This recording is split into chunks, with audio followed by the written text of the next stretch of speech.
Au matin du 18 décembre 1944, près du village belge de Krinkelt, une équipe anti-char allemande se mettait en position derrière son pack 43 de 88 mm. Le canon était un monstre long de près de 5 mètres. Son tube était capable de projeter un obus perforant de 10 kg à une vitesse de près de 1000 mètres par seconde. Le givre s'accrochait au métal. Le souffle des artilleurs s'échappait en nuages blancs. Ils étaient debout depuis 3 heures du matin, partie intégrante de la contre-offensive allemande massive qui entrerait dans l'histoire sous le nom de bataille des Ardennes.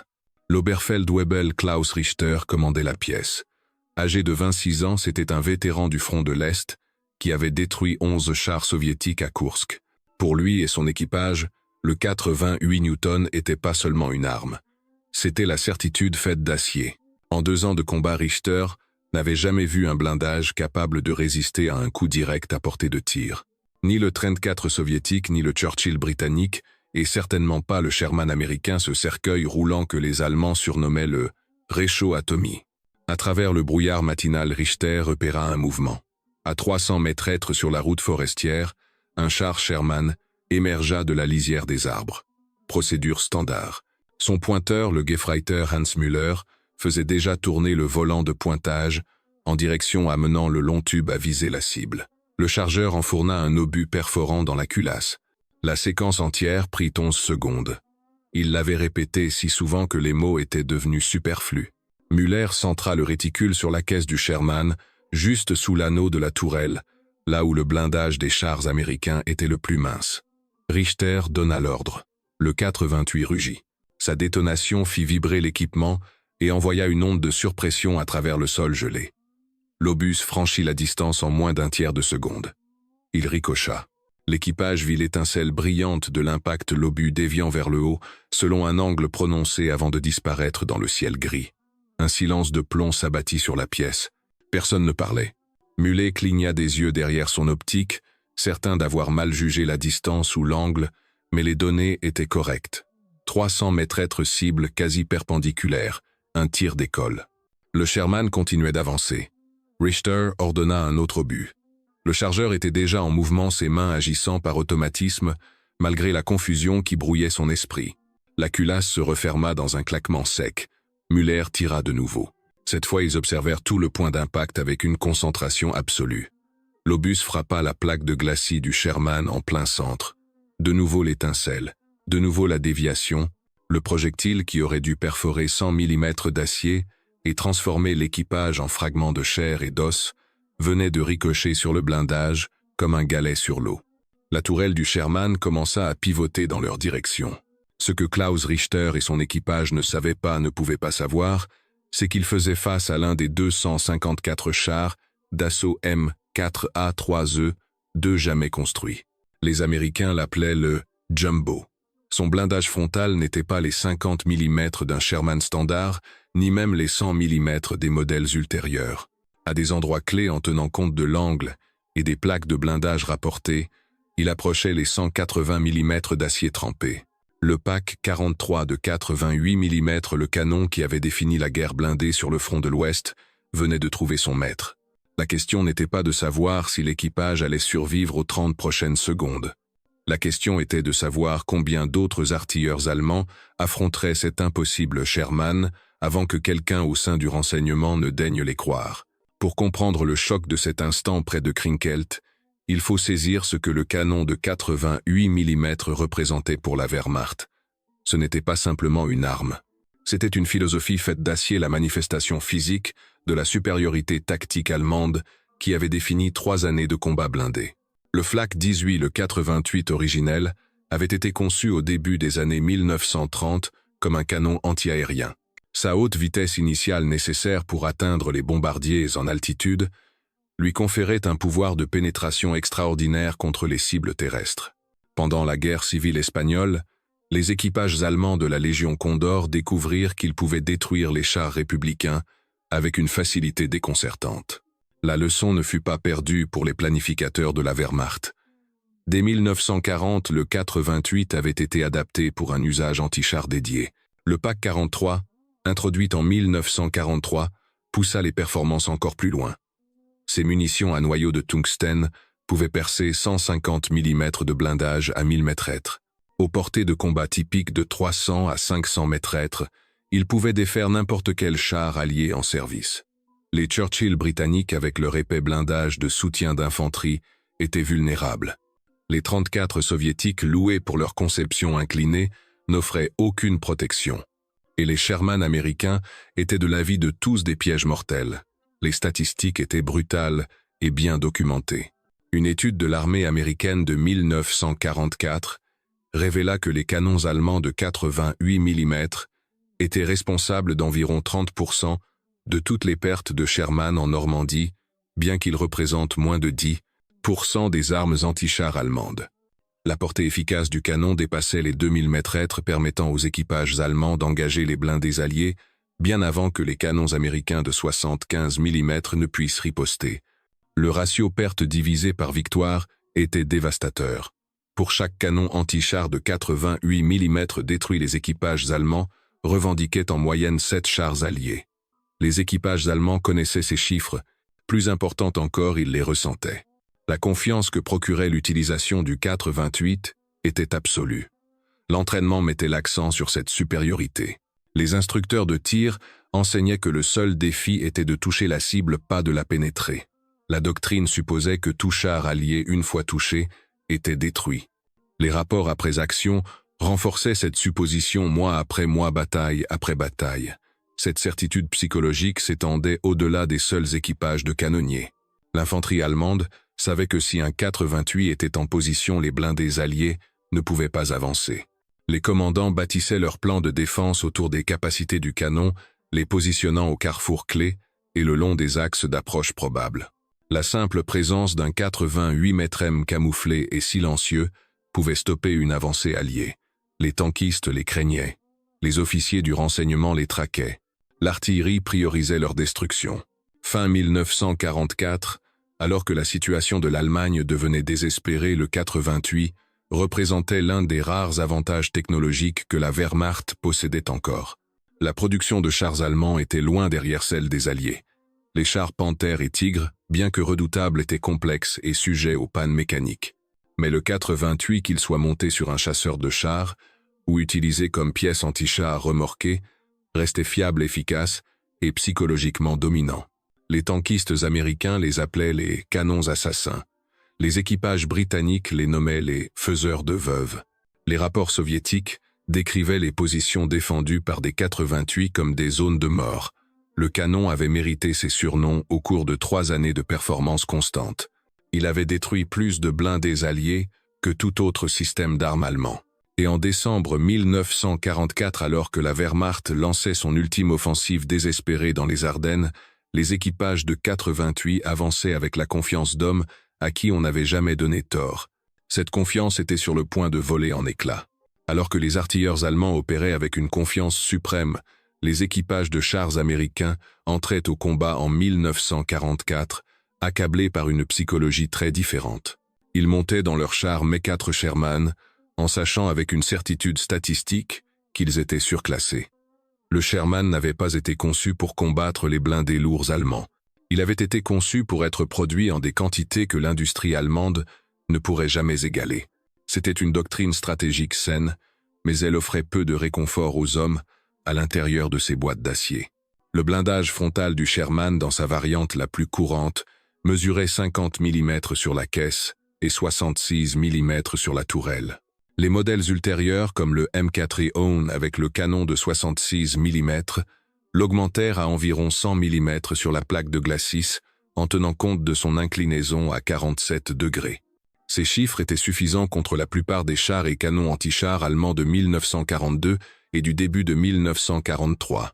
Mais fin 1944, ils étaient dangereusement obsolètes. Un pack 43 allemand de 88 mm pouvait percer 100 mm de blindage à 1500 mètres. La protection frontale du Sherman pouvait être défaite à des distances où les artilleurs américains ne pouvaient pas riposter efficacement. Le char Panthère allemand, armé d'un canon de 75 mm à long tube, pouvait détruire un Sherman de face à 1000 mètres, tout en restant pratiquement invulnérable à son canon à la même distance. Le Tigre, avec son 88 mm KWK-36, représentaient un déséquilibre encore plus extrême. La doctrine tactique américaine reconnaissait cette réalité avec une honnêteté brutale. Les manuels d'entraînement ordonnaient aux équipages de Sherman d'éviter les engagements frontaux avec les blindés lourds allemands autant que possible.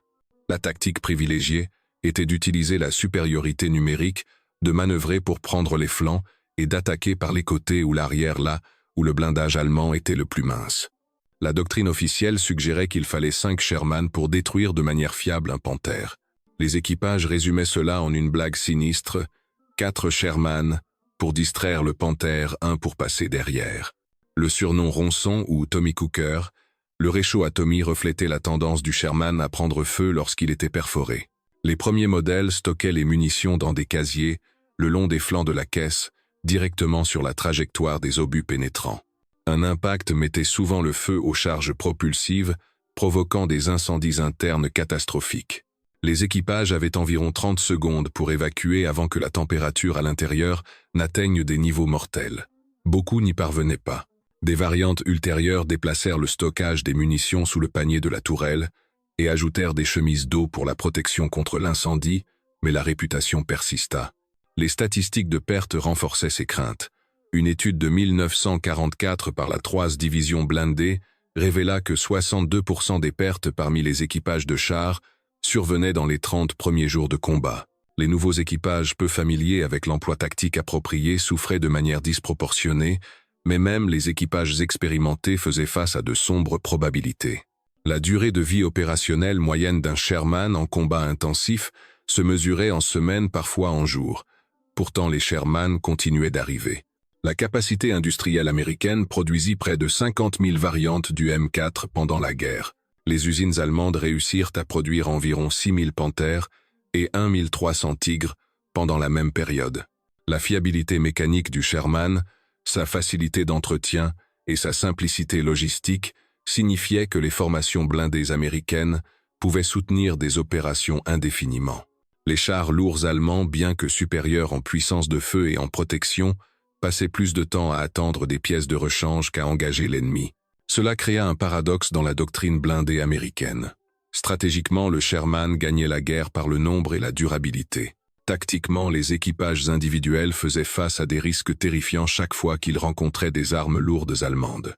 Les tankistes qui se sont battus en Normandie, qui ont traversé le bocage et engagé des Panthers à bout portant, comprenaient que leur survie ne dépendait pas de leur blindage mais de la vitesse du camouflage et de l'espoir que le prochain canon allemand manquerait sa cible.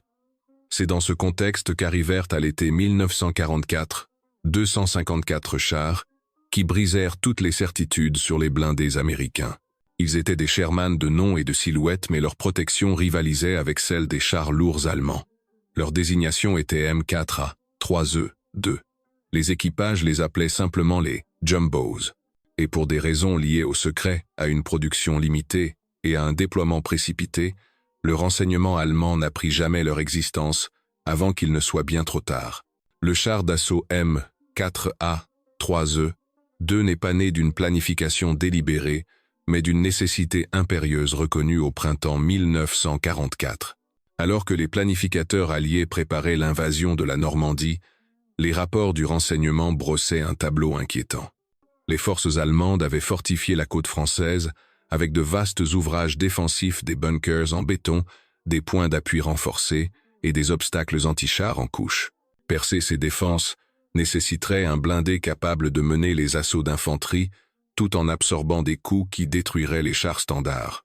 Le problème atterrit sur le bureau du major général Glaydon Barnes, chef du service de recherche et développement du département de l'artillerie de l'armée. Sa solution fut d'une simplicité toute américaine: prendre le châssis éprouvé du Sherman et y ajouter autant de blindage que la suspension pourrait physiquement le supporter. Pas de refonte radicale, pas de longue période de test, juste de l'acier supplémentaire brut soudé sur les caisses existantes. Le Fisher Tank Arsenal de Grand Blanc, Michigan, reçut le contrat en mai 1944.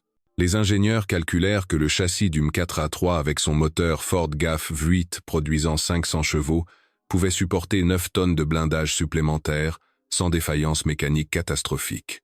Le blindage de base de la caisse fut doublé. La plaque de glacis reçut 38 mm supplémentaires d'acier durci en surface portant l'épaisseur totale à environ 140 mm sous un angle de 47 degrés. Cela créait une épaisseur effective d'environ 180 mm contre un tir direct. La tourelle reçut une amélioration encore plus spectaculaire. Le moulage frontal fut porté à 180 mm d'acier massif. Le masque protégeant le montage du canon mesurait près de 200 mm à son point le plus épais. Le blindage latéral passa de 38 mm à 76 mm. Le poids augmenta de 33 à 42 tonnes. La vitesse de pointe chuta de 48 km/h à environ 35 km/h. Le rapport puissance divisé par poids déjà marginal sur les Sherman standards tomba à 14 chevaux par tonne. Cela rendait le Jumbo lent à l'accélération et peu performant pour grimper les pentes abruptes. Mais rien de tout cela n'avait d'importance si le blindage fonctionnait. La production commença en juin 1944 et se termina en juillet. La série limitée de 254 chars reflétait à la fois l'urgence du projet et les limites de l'approche. La décision fut prise de produire un petit nombre de chars d'assaut spécialisés plutôt que d'améliorer marginalement une flotte plus importante. Le canon initial de 75 mm M3 fut conservé, une décision qui s'avérerait controversée. Les officiers de l'artillerie firent valoir que le rôle du Jumbo était d'absorber les tirs et de créer des brèches, pas d'engager les blindés ennemis à longue distance. Le 75 mm plus court et à plus faible vitesse initiale avait de meilleures performances explosives pour détruire les bunkers.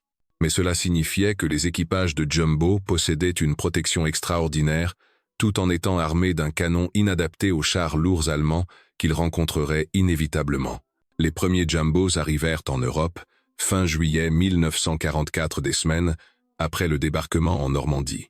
Ils furent distribués en petits nombres à travers plusieurs divisions blindées. Cette dispersion signifiait que la plupart des tankistes américains ne virent jamais de Jumbo. La plupart des officiers du renseignement allemand n'en capturèrent jamais un intact. De manière cruciale, aucune doctrine formelle n'existait pour l'emploi du Jumbo. Les commandants de compagnie recevaient des chars avec des spécifications de blindage qui semblaient presque fantastiques mais sans formation sur la manière de les exploiter. Les équipages eux-mêmes étaient des tankistes de Sherman standard non spécialement sélectionnés ou entraînés. Ils apprirent les capacités de leurs chars par essais et erreurs, souvent sous le feu. Dans les combats directs, le blindage se comporta au-delà des attentes. Les équipages rapportèrent des impacts de canons anti-chars allemands qui auraient détruit des Sherman standards, mais qui ne laissaient que des bosses et des marques de brûlure sur la coque du Jumbo. Le mot se répandit de manière informelle dans les rangs. Certains chars Sherman d'apparence identique au modèle standard étaient presque invulnérables de face. Mais l'information resta anecdotique, confinée aux formations américaines. Le renseignement allemand, déjà submergé par l'effondrement de la France, n'identifia jamais le Jumbo comme une variante distincte, nécessitant une considération tactique spéciale. L'incapacité du renseignement allemand à identifier le Sherman Jumbo représente l'un des oublis les plus lourds de conséquences de la guerre. Ce ne fut pas le résultat de l'incompétence, mais plutôt la conséquence naturelle d'un appareil de renseignement militaire qui avait été systématiquement dégradé par 3 années de perte de surextension stratégique et des effets cumulés des opérations de contre-espionnage alliées. Fin 1944, le renseignement militaire allemand opérait dans des conditions de quasi-cécité. L'Abwehr, le service de renseignement militaire allemand, avait été compromis par des agents doubles alliés et absorbé par la SS plus tôt dans l'année. Les avions de reconnaissance à long rayon d'action essentiels pour recueillir des renseignements tactiques avaient été balayés du ciel par une supériorité aérienne alliée écrasante. Les réseaux de renseignement humain en Angleterre et en France avaient été systématiquement démantelés, notamment grâce à l'action héroïque de la résistance. Le succès de l'opération Fortitude, le plan de déception allié pour le jour J, démontra à quel point le renseignement allemand avait été pénétré et manipulé. La production limitée du Jumbo joua en faveur du secret. 254 chars représentaient moins de 0,5% de la production totale de Sherman. Distribués à travers plusieurs divisions sur un front s'étendant de la frontière suisse à la mer du Nord, ils apparaissaient si rarement que les premières observations furent rejetées comme des anomalies. Un équipage anti-char allemand rapportant qu'un obus de 88 mm avait ricoché sur un Sherman était plus susceptible d'être accusé d'avoir manqué sa cible que d'être cru. De plus, l'apparence extérieure du Jumbo correspondait étroitement à celle des Sherman standards. Aux portées de combat de 300 à 500 mètres, souvent à travers la fumée, la végétation ou le mauvais temps, les artilleurs allemands avaient quelques secondes pour identifier les cibles. La formation qui les avait si bien servis pendant 3 ans, Sherman égale blindage mince égale cible facile, les trahissait maintenant. Les rares jumbos détruits et examinés fournirent des données trompeuses. Si un jumbo était mis hors de combat par un coup sur le côté, ou à l'arrière où le blindage restait relativement mince, les examinateurs notaient une construction de Sherman standard. L'absence de documents capturés s'avéra critique. Aucune notice technique du jumbo ne tomba entre les mains des Allemands. Les équipages américains avaient pour instruction de détruire la documentation si la capture semblait imminente. Le moment du déploiement du jumbo coïncida avec l'effondrement stratégique plus large de l'Allemagne. À l'été et à l'automne 1944, les forces allemandes subissaient des pertes catastrophiques en Union soviétique, l'effondrement de la poche de Falaise en France et la perte des champs pétrolifères de Roumanie. Un Sherman légèrement mieux blindé apparaissant en petit nombre sur un front, où opéraient des centaines de chars alliés, ne fut tout simplement pas considéré comme une préoccupation prioritaire. Les bulletins tactiques continuaient d'évaluer les chars américains comme étant vulnérables aux canons anti-chars allemands aux portées de combat standard. Cet échec du renseignement créa une arme psychologique redoutable. Lorsque les équipages allemands rencontraient des jumbos et voyaient leurs obus ricocher, ils éprouvaient non seulement une surprise tactique, mais aussi une dissonance cognitive. Le canon de 88 mm, l'arme qui ne les avait jamais trahis, semblait soudainement peu fiable. Au moment où le renseignement allemand commença à recevoir des rapports cohérents sur des Sherman lourdement blindés en décembre 1944, la bataille des Ardennes avait commencé. Dans le chaos de l'ultime offensive allemande avec des divisions entières coupées du monde et des communications fragmentaires, la collecte systématique de renseignements devint impossible. L'écart entre la réalité et les attentes allemandes persisterait jusqu'à la fin de la guerre. L'impact psychologique total du Sherman Jumbo se cristallisa lors des premiers jours de la bataille des Ardennes, lorsque les certitudes tactiques allemandes se heurtèrent à un blindé américain qui refusait de se comporter conformément à la doctrine. L'engagement près de Krinkelt ne fut pas un cas isolé. Le matin du 17 décembre 1944, des éléments de la 1er Division Panzer SS rencontrèrent des jumbos près de la ville belge de Bütgenbach. La force allemande comprenait 5 chars Tigre et plusieurs canons anti-chars PAC 43 positionnés pour tendre une embuscade aux renforts américains. Le terrain favorisait les défenseurs. 3 jumbos menaient la colonne américaine. La doctrine standard aurait été suicidaire. Mais les commandants des jumbos, ayant appris les capacités de leurs chars lors d'engagements précédents, avancèrent avec confiance. Les canons allemands ouvrirent le feu à 800 mètres. L'obus de 88 mm du premier Tigre frappa la plaque de glacis du jumbo de tête. L'obus perça la couche de blindage rapportée, mais ne réussit pas à franchir le blindage de base. L'impact envoya une onde de choc à travers le compartiment de l'équipage étourdissant le conducteur, mais le char continua d'avancer. L'équipage du Tigre, confus, tira à nouveau. Le second obus toucha le devant de la tourelle. Encore une fois, aucune pénétration. Le tireur du jumbo, désormais orienté sur la lueur du départ de coup du Tigre, riposta. L'obus de 75 mm inadéquat pour percer frontalement le blindage d'un Tigre frappa néanmoins le masque du canon du char allemand avec une force suffisante pour bloquer son mécanisme de rotation. Le Tigre se retira. Le reste des blindés allemands, voyant un Sherman absorber plusieurs coups de 88 mm et continuer à se battre, hésita. Cette hésitation leur coûta l'initiative. Un schéma similaire se répéta près de Bastogne. Un unique jumbo du 37e bataillon de chars de la 4e division blindée tint un carrefour contre des attaques allemandes répétées. Le 20 décembre, le char commandé par le Staff Sergeant William McVeigh absorba 17 obus anti-chars en 6 heures. Les forces allemandes, convaincues qu'elles faisaient face à une fortification fixe plutôt qu'à un char mobile, finirent par contourner la position. Les effets psychologiques se propagèrent à travers les formations allemandes. Des rapports après action de la 6 armée Panzer révèlent une confusion croissante. Un rapport de fin décembre déclarait « Variante de chars ennemis observée avec protection frontale améliorée. Pénétration du 88 mm peu fiable à des portées inférieures à 500 mètres. Recommandons de viser exclusivement les chenilles et les flancs. Ce langage est significatif. La doctrine tactique allemande n'avait jamais décrit la pénétration du 88 mm comme « peu fiable ». C'était l'aveu qu'un engagement frontal n'était plus une garantie de succès. Pour les équipages américains, le Jumbo offrait non seulement une protection physique, mais aussi une libération psychologique. Les tankistes qui avaient passé des mois à accepter que leur survie dépendait de la chance et de la manœuvre possédaient soudain un blindage qui pouvait tenir et se battre. Cette confiance se traduisit par une agressivité tactique. Pourtant, les limites du Jumbo restaient flagrantes. Le blindage latéral, bien qu'amélioré, restait vulnérable. La mobilité réduite rendait le Jumbo vulnérable aux manœuvres de flanc.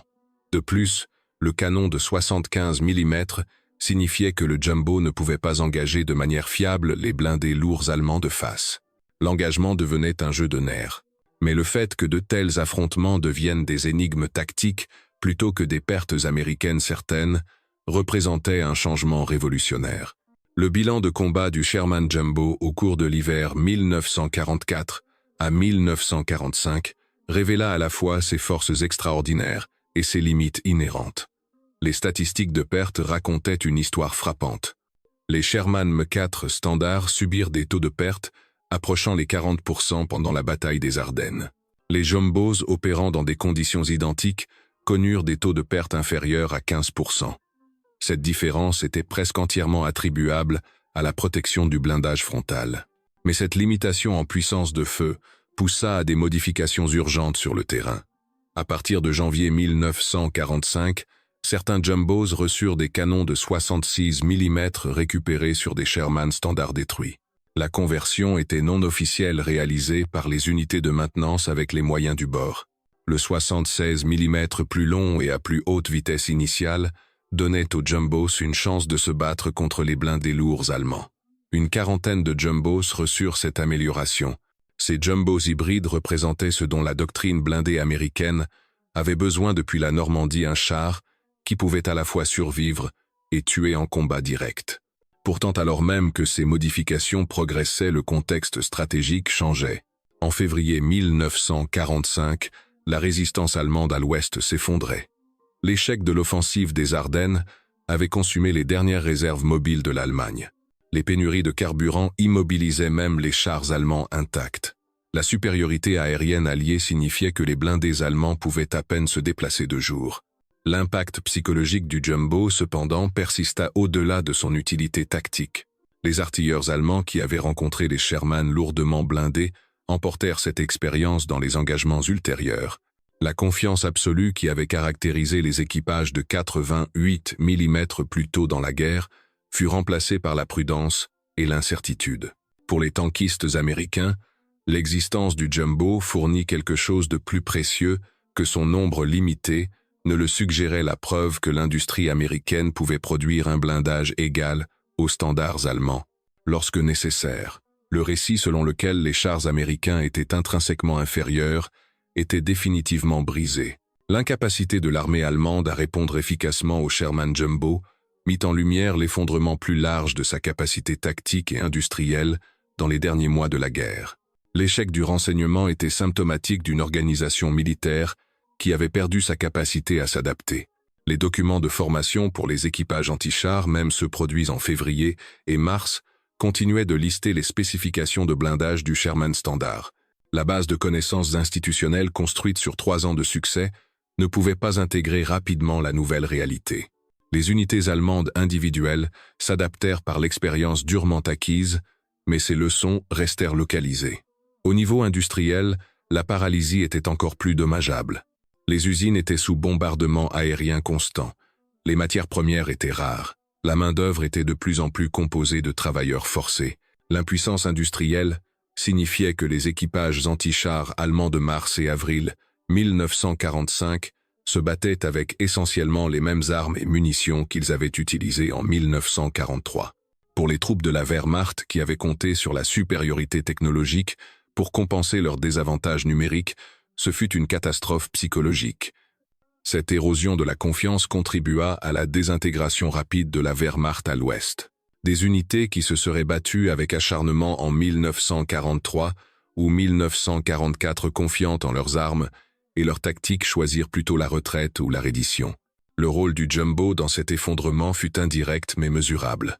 Ce ne fut pas le blindage lui-même qui brisa la résistance allemande, mais plutôt la prise de conscience que même le système d'armes le plus fiable de l'Allemagne pouvait échouer. L'histoire du Sherman Jumbo se conclut non pas avec des statistiques ou des analyses tactiques, mais avec les hommes qui les ont servis et ceux qui les ont affrontés. Les 254 chars produits ont transporté environ 1270 tankistes américains au combat. La majorité a survécu à la guerre, un taux de survie considérablement plus élevé que celui de leurs homologues dans les Sherman standards. Le Staff Sergeant William McVeigh, qui a tenu un carrefour près de Bastogne, est rentré en Pennsylvanie après la guerre. Il a travaillé comme machiniste pendant 37 ans à élever 4 enfants et a rarement parlé de son expérience au combat. Quand il le fit, il se concentra non pas sur l'héroïsme, mais sur le soulagement, la profonde gratitude qu'il ressentait pour le blindage qu'il avait protégé. Les équipages allemands qui ont fait face aux Jumbos et ont survécu ont emporté des souvenirs différents. Le choc de voir les obus ricocher le moment où la doctrine a failli sont restés traumatisants. Ce n'est que des décennies plus tard, lorsque les historiens ont révélé les spécifications du Jumbo, que ces vétérans ont compris que leurs armes n'avaient pas échoué par défaut ou incompétence, mais avaient simplement rencontré un blindage dépassant leur capacité de pénétration. Le Jumbo n'a pas été le char qui a gagné la guerre, mais il a été le char qui a prouvé que les blindés américains pouvaient tenir et se battre, que la protection était possible, et que la capacité industrielle rapidement appliquée à des problèmes urgents pouvait sauver des vies même dans les derniers mois désespérés de la guerre. Retournons près de Krinkelt, en ce matin de décembre 1944. L'Oberfeldwebel Klaus Richter regardait la tourelle de l'impossible Sherman pivoter vers sa position. Son équipage se préparait déjà à se déplacer, à se redéployer et à réessayer sous un angle différent. Le canon de 88 mm qui ne les avait jamais trahis venait d'échouer 2 fois. La doctrine qui les avait soutenus pendant 3 ans venait de voler en éclats en 30 secondes. La guerre continuerait encore 5 mois, mais à cet instant la certitude avait disparu. Ils avaient rencontré quelque chose de nouveau, quelque chose que le renseignement allemand ne leur avait jamais signalé. Ils avaient rencontré 180 mm d'acier américain, et ils avaient appris trop tard que l'âge de la domination du 88 touchait à sa fin. Le Jumbo avait fait exactement ce pour quoi il avait été conçu. Il avait survécu. Et en survivant, il avait révélé une nouvelle vérité sur la guerre, que l'industrie américaine, lorsqu'elle était concentrée et pressée par le temps, pouvait produire un blindage égal au meilleur de l'Allemagne. Pas en nombre écrasant, pas assez tôt pour changer l'issue de la guerre, mais assez pour compter pour les hommes qui sont montés à l'intérieur de ces chars et sont rentrés chez eux vivants. Merci d'avoir suivi ce récit. Pour d'autres analyses historiques détaillées, n'hésitez pas à explorer les autres vidéos disponibles. Et si ce format vous plaît, pensez à vous abonner et à nous dire dans les commentaires ce qui vous a le plus marqué dans cette histoire.